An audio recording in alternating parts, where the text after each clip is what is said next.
is influencing the debate.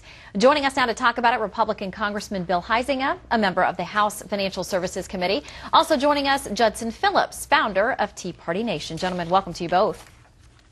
Thank you. Thank you, Shannon. Appreciate it. All right, so we heard some of the language this week from Democratic Senator Chuck Schumer saying use the word extreme. It's what I've been told to do. We've heard that word used for months when it comes to the Tea Party.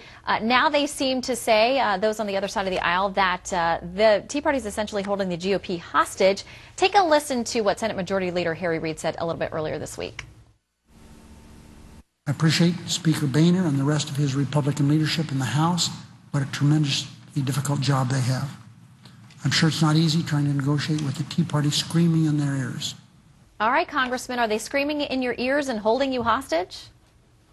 There is all kinds of rhetoric that's going on. Earlier this week, I and a number of other colleagues who showed up on the Senate steps wanting to know where the Senate was when in this debate got called juvenile by the Senate leader as well. And this is now public, but as in a private meeting with the freshman, Speaker Boehner said, "Hey, he's worried about me getting painted into a box." He said to us, "Keep painting me in that box." I think we're on the right track.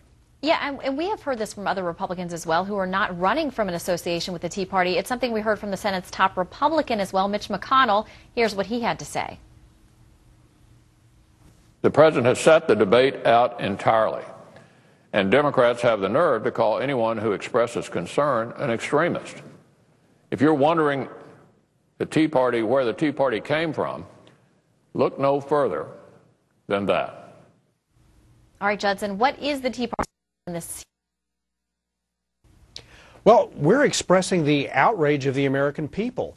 The American people have spoken overwhelmingly and continue to speak out that this kind of spending that Congress is pushing is just absolutely insane. We cannot afford it anymore.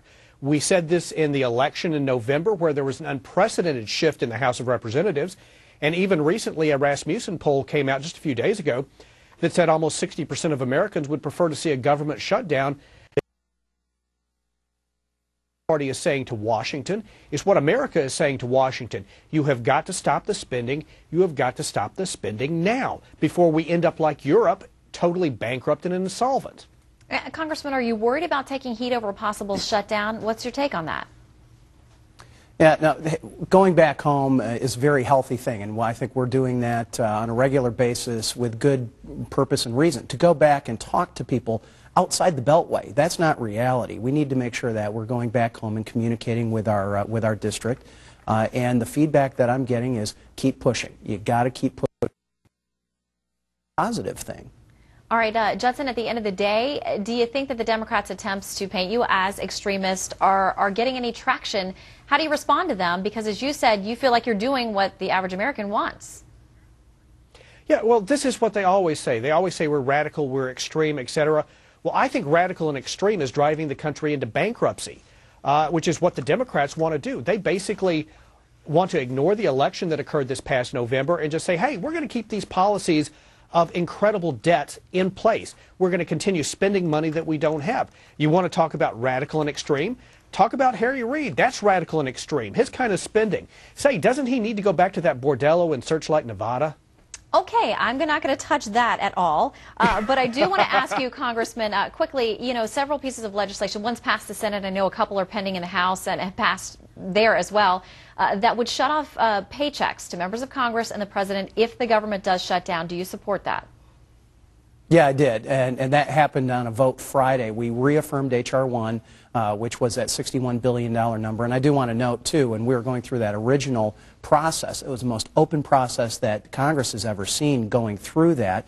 I voted for every additional cut that was a part of that, and I think it's fair. If we're going to be asking our employees to go without paychecks, it certainly means that I do, and the Senate as well as the President need to do the same thing. All right, Congressman Huizenga and also Judson Phillips, thank you, gentlemen, both for joining us. We know the debate is not over. Thank you for having me. Thank you, Shannon. No, it's not. All right, exclusive details inside the assassination attempt on President Ronald